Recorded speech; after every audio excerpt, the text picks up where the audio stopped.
ایک صحابی ہیں حضرت عمر بن سعید رضی اللہ تعالیٰ عنہ، عمر بن سعد یا عمر بن سعید ہیں، یہ ان کا چچا تھا جلاس۔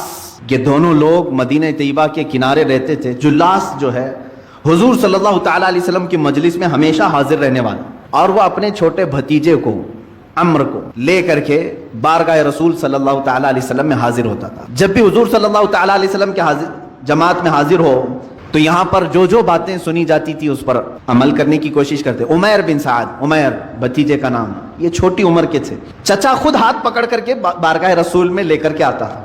ایک دن ایسا ہوا کہ چچا نہیں آیا، جلاس بن سویت یہ نہیں آیا، بھتیجا عمیر بن سعد یہ بارگاہ رسول میں حاضر رہا، اور حضور اکرم صلی اللہ علیہ وسلم نے اس دن ایک بشارت سنائی، اے لوگوں ان قریب اللہ تعالیٰ قریش پر ہمیں فتح عظیم عطا کرے گا اور ہم خانہ کعبہ شان سے داخل ہوں گے۔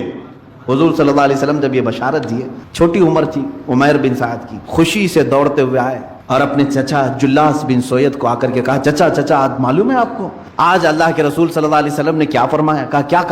کہا اللہ کے رسول نے فرمایا کہ ان قریب اللہ قریش پر انہیں فتح عظیم عطا کرے گا، شان سے وہ داخل ہوں گے۔ جلاس بن سویت نے کہا ہے اگر محمد کو فتح ہو گئی تو ہم گدھے سے بدتر کہلائیں گے۔ دل کا منافق تھا، حضور صلی اللہ علیہ وسلم کے بارے میں کہہ گیا، جبکہ وہ مجلس رسول میں کنٹینیو حاضر ہونے والا شخص اور اپنے بھتیجے کو پکڑ کر کے لانے والا شخص۔ عمیر بن سعد نے کہا، چچا آپ ہی تو مجھے لے کر جاتے تھے۔ کہا لے کر جاتا تھا لیکن بڑی بڑی باتیں مت کرو، محمد کی بات اور ہے، قریش کی بات اور ہے۔ عمیر بن سعد وہاں سے فوراً بھاگتے ہوئے نکل آئے کہ چچا کا دماغ خراب ہو گیا ہوگا، یا تو یہ اب تک نہیں جانتے تھے۔ اب بتائیں بھتیجا خود چچا کی منافقت کو نہیں سمجھ پا رہا تھا۔ عمیر بن سعد بارگاہ رسول میں حاضر ہوئے، صحابہ بیٹھے ہوئے تھے، یہ چھوٹی عمر کے تھے، بڑے صحابہ تھے، حضور صلی اللہ علیہ وسلم کی بارگاہ میں کھڑے ہو کر کے بار بار کچھ کہنے کی بات کر رہے ہیں، کچھ عرض کرنے کی بات کر رہے ہیں، موقع نہیں مل پا رہا ہے۔ جلاس کو اپنے چچا کو بول کر کے آئے تھے، میں آج تیرا بھانڈا پھوڑوں گا، پوری طرح سے تیری پول کھولوں گا، حضور اکرم صلی اللہ علیہ وسلم کی بارگاہ میں جا کر بیان کروں گا۔